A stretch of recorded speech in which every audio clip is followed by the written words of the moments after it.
Ou seja, se está cometendo erro, se está roubando, se está agindo contra aquilo que a gente considera correto, não importa se você é de esquerda ou de direita, a gente vai bater. Essa sempre foi a nossa lógica.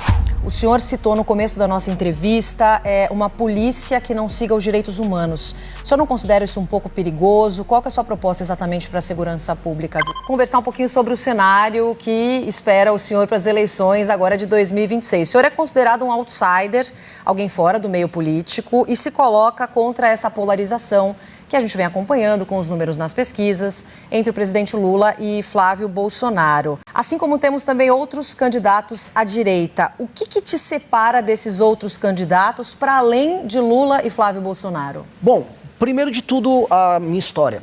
Como você descreveu, eu vim do movimento político, o Movimento Brasil Livre, que há mais de 10 anos vem lutando contra a corrupção, organizou as maiores manifestações que derrubaram a ex-presidente Dilma Rousseff, lutamos a favor da Operação Lava Jato. Quando o Bolsonaro chega ao poder e começa a errar, e a gente começa a ver escândalos acontecendo no governo Bolsonaro, diferente do restante da direita, especialmente dos pré-candidatos à direita, eu não passei pano, nem eu, nem o meu grupo, e nós pagamos um preço por isso. Ou seja, se está cometendo erro, se está roubando, se está agindo contra aquilo que a gente considera correto, não importa se você é de esquerda ou de direita, a gente vai bater. Essa sempre foi a nossa lógica. Naturalmente, nós somos um grupo mais à direita. Defendemos livre mercado, defendemos que a polícia tenha a condição de ir para cima dos bandidos, sem aquela turma dos direitos humanos enchendo o saco, mas isso não nos impede de, quando vê o erro sendo cometido no campo político que a gente faz parte, na direita a gente também bater. Isso diferencia do ponto de vista dos valores. Do ponto de vista das ideias, a gente está defendendo uma reforma muito profunda no Estado brasileiro. A gente percebe que o Estado brasileiro é dominado pelo que a gente chama de centrão. O centrão é absolutamente corrupto e isso está impedindo regiões inteiras do Brasil de se desenvolver. Eu rodei agora o Maranhão, estava rodando o Nordeste, é muito triste que eu vi ali. As pessoas continuam migrando do Nordeste para o Sudeste, para o Sul do Brasil e há um motivo. E o motivo é político e a gente quer resolver esse motivo para que o Brasil inteiro seja desenvolvido. O senhor não quer conversar com um eleitor mais moderado, então? O senhor se classifica como extrema-direita? Não, eu me classifico como uma pessoa extremamente honesta e mais inteligente e mais preparada do que os demais. Eu não vou ficar só no clichê. Porque as pessoas ficam só repetindo palavrinhas, jogando palavras ao vento. Ah, não, olha só, eu sou conservador isso, sou o cara de esquerda. Não, eu gosto do povo. Gosta de qual povo? O que é o gostar do povo do Lula? Quando você vai para o Maranhão, onde o Lula é muito bem votado, onde supostamente ele liga para aquelas pessoas, eu vi gente andando em cima de esgoto, dividindo comida com urubu. Eu não vi ninguém gostando de povo no Maranhão. Ao mesmo tempo, eu vejo os problemas no Sul-Sudeste, que a direita supostamente bolsonarista cuida. Ah, não, a gente resolve a questão da segurança. Resolve. Os casos bizarros envolvendo morte de mulher, morte de criança, assalto, roubo de celular continuam altíssimos. Então os problemas não são resolvidos. A gente fica participando de discussões idiotas, né? Ah, eu sou verde e amarelo, eu sou vermelho, mas na prática o ladrão continua assaltando e você continua pobre. Então eu quero resolver esse problema, eu quero ir pra cima. E não vou perder tempo com rótulos. Por não perder tempo com rótulos, eu acho que eu sou mais efetivo em focar nos problemas. Qual é o estilo do eleitor que o senhor quer focar durante a campanha? Olha, eu não recuso voto, então eu não estou, vamos dizer, buscando o eleitor A, B ou C. Eu estou falando aquilo que é verdadeiro. Eu tenho comentado que eu vou fazer uma eleição de sincericídios. Ou seja, quando eu vou para o Maranhão, eu não vou fazer o que todo mundo faz quando chega lá. Ô, povo bom, olha, eu vou tocar aqui um forrozinho aqui. Nossa, olha essa comida boa. Não, eu vou falar, olha, aqui no Maranhão tá uma desgraça a vida de vocês. Vocês vendem o voto, eu falo isso pro eleitor. Você vende o voto e eu vou prender você se você continuar vendendo o seu voto. Eu vou virar político. Se você comprar o voto da população, eu também vou te prender. A gente tem que ter leis sérias se a gente quer respeitar a democracia. Em tese, nos manuais políticos, o que eu tô fazendo é perder voto. Mas o que eu vi foi outra coisa. Eu falei a verdade pro eleitor, eu tratei o eleitor de uma maneira madura, tratei ele como adulto, e o eleitor respondeu de maneira positiva. Ele falou, não, Renan, você tem um ponto, você tá certo. Tanto que nos lugares onde eu cometo esses sincericídios, ou seja, onde eu falo verdades que, em tese, não se fala pro eleitor, as pessoas estão reagindo bem. Então eu rodo o Maranhão, assim como eu vou rodar agora Santa Catarina, eu vou rodar todos os lugares do Brasil falando dos problemas locais, inclusive dos problemas do eleitor. Porque o eleitor não é perfeito, né? A voz do povo não é a voz de Deus. No sentido de que o eleitor também erra, o eleitor também acredita em mentira, o eleitor cai em truque. Pausa rápida. Já deu o like? Aproveita e se inscreve agora no canal para fortalecer o time. E a gente precisa alertar o eleitor também pro próprio erro que ele comete. Mas o eleitor mais conservador, que pode ter o voto, né, no senhor, ele está preparado para algumas conversas, o senhor falou em sincericídios, né, algumas falas mais sinceras.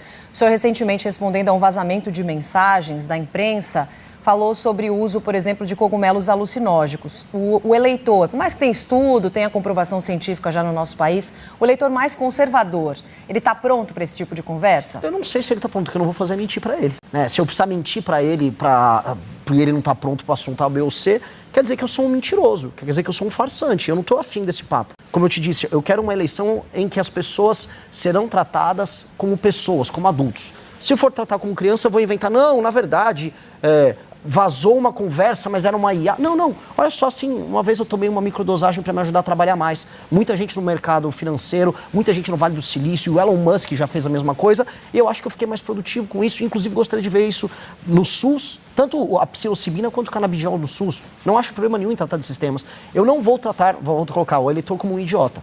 Mesmo que alguns não estejam prontos, mas é da vida, né? Não se agrada a todo mundo. Candidato, vou colocar a nossa equipe aqui para fazer perguntas ao senhor também. Em Brasília, primeiro, o nosso Eduardo Gayer chega na conversa. Fala, Gayer. Oi, pré-candidato, bom dia, boa tarde já agora, obrigado pela entrevista. Queria ouvir um pouco o senhor a respeito de propostas. O senhor tem algumas propostas bastante ousadas, podemos dizer assim, como extinção de municípios, inclusive o senhor já chegou a falar sobre extinção do estado do Rio de Janeiro para formar ali uma cidade-estado. O senhor vai poder também me explicar um pouco melhor o que seria isso, mas muitas dessas propostas ou exigem mudanças na Constituição, o que por si só já precisa ter uma base no Congresso para aprovar. PEC é algo que demanda 3/5 de votos na Câmara e no Senado em 2 turnos. O senhor é um partido que ainda está começando, então teria de formar uma base, queria entender como seria isso. E a questão de extinção do estado do Rio de Janeiro, tem gente dizendo que nem na Constituição dá para fazer, porque seria ferir cláusula pétrea, que é o atual modelo federativo. Então o senhor teria a proposta talvez de uma nova constituinte? Como seria isso? Suas propostas, elas factíveis de verdade no Brasil? Tudo bom, Gayer? Excelentes perguntas, né? Sobre os municípios e depois sobre o Rio de Janeiro. Sobre os municípios, o que eu proponho é a fusão de municípios. Isso é permanentemente plausível, não é cláusula pétrea da Constituição, você vai ter que alterar via PEC. Alterar via PEC, se eu precisar fazer uma reforma fiscal que todos os pré-candidatos a presidente vão precisar fazer, será via PEC. Se eu precisar endereçar boa parte das questões que envolvem alterações às leis penais, leis de processo penal, algumas delas terão que ser via PEC também. A real é que, infelizmente, a nossa Constituição, como ela abarca tudo, ela faz o que você tenha que fazer PECs, como você mesmo citou, para tudo. E o próximo presidente da República terá que fazer isso. Eu, assim, o farei. E eu acho que nós precisamos fazer um governo muito reformista que altere a dinâmica. E por que eu quero fundir municípios de maneira clara? A maior parte dos municípios brasileiros não se sustenta e são muito mal administrados. Município pequeno, que é mal administrado, tem baixos indicadores, números de desenvolvimento humano, números de saúde, saneamento básico, educação, tem que se juntar com outros municípios e ter um prefeito só e 9 vereadoras. Eu vou demitir um monte de prefeito e um monte de vereadores do Brasil, que é basicamente um bando de parasita. Isso precisa ser feito. Sobre a questão do Rio de Janeiro, que também é importante, não é extinguir o Estado, é algo que é previsto na Constituição, que é criar um outro Estado, que seria o Estado da Guanabara, que já existia antes, que seria, vamos dizer, uma autonomia, uma cidade com um status diferente, que seria um status de Estado, como já existe, por exemplo, Buenos Aires, ele tem status de autonomia na Argentina, Xangai, Pequim, Hong Kong tem status de autonomia na China, que é tratar o Rio de Janeiro, que ele já é visto internacionalmente como porta de entrada do Brasil para o mundo, com esse status, que o orçamento do Rio de Janeiro seja focado em tratar dos seus problemas de segurança de maneira clara, do município, né, desse município autônomo, como ele se tornaria, que ele possa focar em ser um polo de tecnologia, um polo de turismo, um polo de entretenimento, como é, por exemplo, Dubai, um espaço de negócios. Acho que o Rio tem esse potencial, infelizmente, não é atingido. A gente está vendo, inclusive, o Estado do Rio de Janeiro hoje decidindo quem vai assumir a Alerj para depois assumir o governo, ou seja, nunca termina nenhum governo, é um dos lugares, infelizmente, mais corruptos do Brasil. E sobre a viabilidade disso? Se eu saí de um partido político que foi realmente montado agora, em novembro, aparecendo com 1% nas pesquisas. Algumas pesquisas já me dão com 5%, 6%, outras até 7%, variando de instituto para instituto. Se eu chegar até o final das eleições com 50% mais um dos votos, significa que eu movi a sociedade brasileira ao redor dessas propostas. E se eu conseguir fazer isso, não só o meu partido vai ter uma base, mas os outros políticos eleitos por outros partidos também vão ser eleitos com uma plataforma similar. E aí é uma questão minha de ter a habilidade de saber montar uma composição majoritária na Câmara e no Senado. Pré-candidato, agora a Vitória Bel, nossa analista em Brasília, também tem perguntas para o senhor. Pré-candidato, como o senhor mesmo disse, vocês estão tentando também fazer o partido crescer, até para tentar não entrar na cláusula de barreira.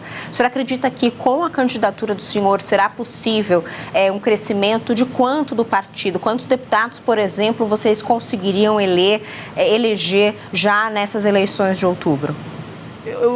Obrigado pela pergunta novamente.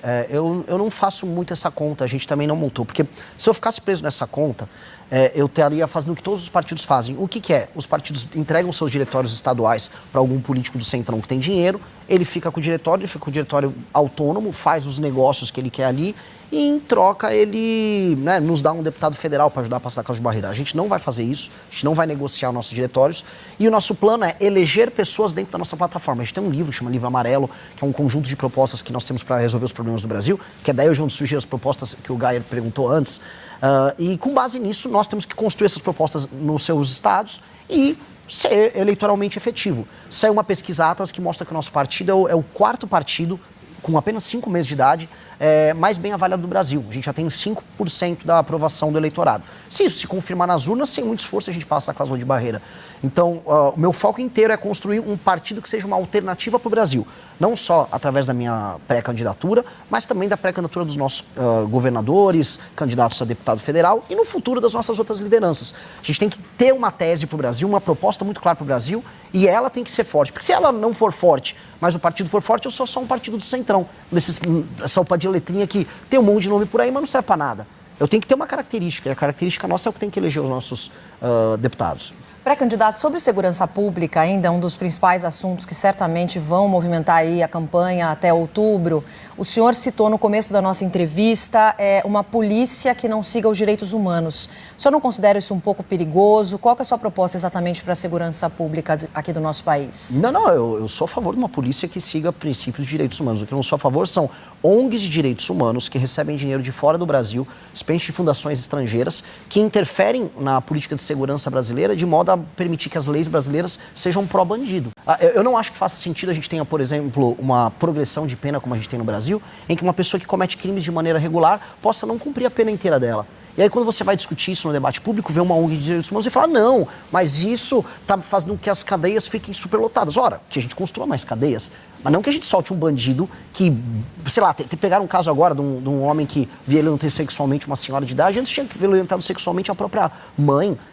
Esse homem não tinha que ter o instituto da progressão de pena, ele tinha que estar preso do ponto de vista humano pro resto da vida dele. Então, quando a gente discute sobre esses termos, são termos que não beneficiam a população brasileira e que, na prática, violam os direitos fundamentais do brasileiro. Por exemplo, o direito de ir e vir no Brasil. Uma mulher na rua tem direito de ir e vir? Ela tem a liberdade dela garantida? Ela tem medo de andar na rua. Então, ela tem um direito humano violado. Então, quando a gente não garante a segurança, quando o Estado não cumpre o seu papel, direitos humanos das vítimas são violados. Então, o meu ponto, assim, eu sou um grande defensor dos direitos humanos. E mesmo o preso, eu não quero mandar um preso para uma cadeia superlotada. Eu não quero mandar um preso para ser torturado na cadeia. Eu quero que ele fique numa cadeia, preso, cumprindo uma pena. Uma cadeia digna, dando uma comida simples, que ele faça um trabalho ali dentro e pronto. Não estou propondo nenhuma tortura. Por mais que alguns até mereçam, mas eu não estou propondo isso, não. Gostou do vídeo? Não esqueça de deixar o like e se inscrever no canal. Te vejo no próximo vídeo. Fala, meus queridos, aqui quem fala é o Alan do canal Inevitável Cortes. E no meu segundo mês postando cortes aqui no YouTube de figuras do Partido Missão e do MBL, eu faturei cerca de R$25 mil ou um pouquinho mais de $4 mil. E se você tem interesse em estar criando o seu próprio canal de cortes, eu preparei um treinamento 100% focado, mostrando passo a passo para você estar conseguindo fazer seus cortes de figuras do Partido Missão e do MBL. Para acessar o treinamento é só clicar no primeiro link da descrição ou ler o QR Code que está aparecendo aqui no meio da tela agora.